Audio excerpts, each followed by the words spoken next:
Salut à tous, salut YouTube et bienvenue dans mon garage. Donc aujourd'hui on va faire un unboxing, un petit unboxing sympathique donc pour vous présenter un produit Liman. Ceux qui ont suivi ma chaîne, vous avez vu que la dernière fois j'ai eu des problèmes sur les slugs avec le moule Lee, qui est dû à la qualité du moule, donc le moule s'est rapidement cassé. Donc entre temps j'ai décidé d'acheter le moule Liman. Voilà, ce qui va me permettre de faire plusieurs sortes de slugs, c'est-à-dire 3 sortes de slugs pour les jours où je vais tirer. Donc j'aurai des slugs Diabolo avec le moule Liman, j'aurai des slugs classiques avec le moule Lee, et j'aurai des slugs à base de billes et de cire, tels que je vous ai fait voir comment on les fabrique. Voilà. Pour revenir sur ce moule, alors vous l'avez peut-être constaté, hein, c'est que c'est l'offre et la demande, donc les prix vont en augmentant. Donc moi j'ai acheté ce moule et cette pince chez Armurerie Mini-Centre. Donc j'ai payé 103 € le moule il me semble et 25 € la pince. Ce qui m'a fait un total rendu franco de port, c'est-à-dire livré, à 140,95 €. Hop, à dégager. Donc ça signifie que si vous voulez investir, n'attendez pas, parce qu'au plus vous attendez, au plus les prix augmentent. Voilà. D'ailleurs, par ailleurs, vous remarquerez qu'avec les lingotières que je vous ai fait voir dans la vidéo, donc j'ai fabriqué plein de petits lingots ce matin. Voilà, hein, c'est sympa, ça sort bien. Alors chaque lingot pèse un peu plus d'1 kg. Il y en a 3, 6, 9, 10, 11, 12, 13, 14, 15, 16, 17. Voilà, j'en ai fait 17 ce matin. Donc ça m'a pris à peu près 1h30. Alors c'est sûr qu'avec le moule, les fours qu'on vous vend, vous n'irez pas à la vitesse de l'industriel. Mais bon, c'est comme ça. Alors, on revient sur ce moule Liman. Allez, on ouvre. Alors déjà, il y a une belle boîte en plastique, ce qui n'est pas pour déplaire. Voilà. Alors, qu'est-ce qu'on trouve à l'intérieur? On trouve le truc, le papier qui est en américain, pas changé, donc on va pas le lire. On trouve, donc ça c'est un guide avec a priori bullet making guide, donc tous les moules Liman qui sont disponibles. Bon, à part si vous tirez à la poudre noire, vous n'aurez pas nécessité de fabriquer beaucoup de balles. Voilà. Il se pourrait que moi, dans l'avenir, comme j'ai des capacités d'usinage, de m'usiner un moule à balles rondes de diamètre 16, c'est-à-dire le diamètre des slugs, pour faire des balles rondes à la place des slugs. C'est peut-être plus rapide, j'essaierai et je vous dirai si ça marche. Alors,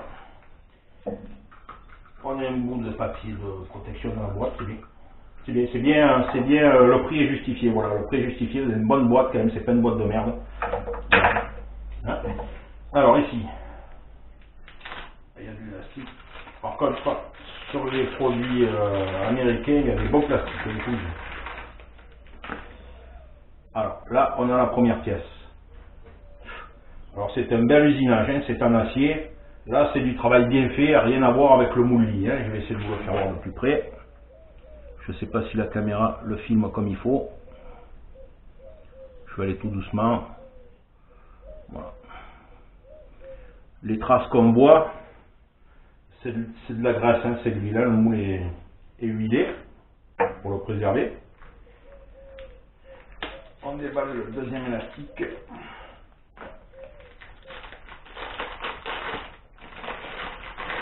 Alors c'est préservé dans l'huile, hein, aussi bien, pareil. Je n'ai pas encore ouvert. Oh. Alors là, c'est une belle bête, hein. Voilà. C'est gras, tant mieux.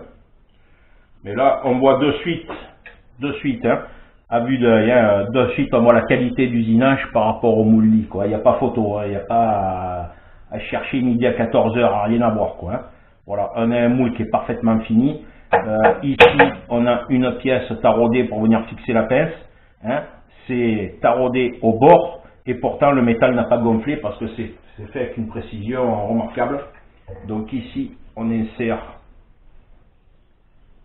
cette pièce-là. Voilà. Et on a la forme du slug Diablo. Je sais pas si la caméra elle le voit. Elle le voit. Donc, lorsqu'on ferme le moule, alors il y a cette vis là, vous voyez, qui est serrée mais réglée. Donc, ici, on introduit cette pièce qui rentre avec une précision remarquable et on tourne, vous voyez, pour que le cerclips passe. Je ne sais pas si vous le voyez bien à la caméra, j'essaie de m'approcher, pour que le cerclips passe sous cette pièce. Voilà, à partir de là, cette pièce là est bloquée, on ne peut plus la sortir. Voilà, hein, vous voyez, hop. Donc ça signifie quoi? Ça signifie que vous mettez votre pièce en place, vous coulez votre plomb, avec cette pièce là vous sectionnez le surplus de plomb, vous n'ouvrez pas votre moule, vous tournez et hop, vous sortez cette pièce. Et là votre slug il va se démouler à une vitesse, je pense qu'il n'y a pas photo quoi, pas besoin de taper dessus, pas besoin de... Voilà, là c'est de la qualité que vous payez, mais c'est de la qualité au top. Hop là, on pose ça là. Alors pour la pince, ce que j'aime sur le site de l'Armurerie Mini-Centre, ceux qui ont été d'ailleurs, vous avez peut-être vu l'introduction qui est faite sur son site, ça fait la façon dont il parle, ça fait presque peur, mais c'était le gars que j'adore parce que il parle de manière réaliste. Donc ce que j'aime sur son site, c'est qu'il n'essaie pas de vous entuber en vous vendant des produits qui coûtent un bras et que vous n'avez pas d'utilité. Alors par exemple, si vous achetez la pince Lyman pour ce moule, je crois qu'elle coûte entre 50 et 60 euros, je crois 55 euros. Donc c'est sûrement une très bonne pince, mais qui coûte quand même relativement cher. Alors que si vous prenez cette pince-là Lee, elle coûte 25 euros à peu près, et c'est même précisé sur le site d'Armurerie Mini-Centre que cette pince s'adapte au moule Lyman. Donc on va l'ouvrir. Oh, bien, hein, voilà. Alors vous voyez, ce qui est frappant sur cette société, Lee, c'est que là ils vous font une pince qui a l'air d'une qualité extraordinaire. On voit l'épaisseur du métal, c'est presque du 10 mm, ça soit du 8. Donc c'est une pince de très bonne qualité. Alors pourquoi après est-ce qu'ils font une pince comme ça et puis ils vous font pas un moule comme ça? Alors la réponse elle est simple, hein, c'est qu'il ne faudrait pas que le moule dure à vie, parce que s'il dure à vie, comment ils vont faire eux pour gagner leur vie? Donc il faut changer le moule régulièrement.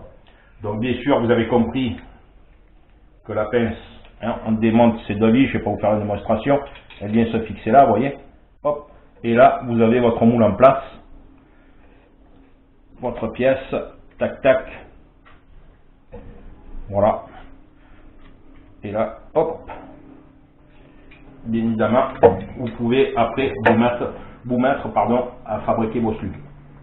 Voilà, donc voilà les amis, là ça vous permet de voir un petit peu le moule Lyman. Lorsque je ferai la fabrication de slugs, je reviendrai également sur le moule Lee, puisque j'ai modifié le moule Lee suite à la casse que j'ai eu dessus, et j'ai réussi à faire un truc extraordinaire. Donc je vais vous faire une petite vidéo sur le moule Lee, et puis lorsque je ferai des slugs, ben, je vous ferai les trois qualités de slugs, c'est-à-dire deux qualités, pardon, les slugs en plomb, puisque les slugs en bille n'ont pas besoin d'être fondus. Je vous ferai des slugs avec le moule Lyman et des slugs avec le moule Lee tel que je l'ai modifié. Voilà les amis, si vous avez des questions, vous pouvez les poser. Bonne journée à tous, merci.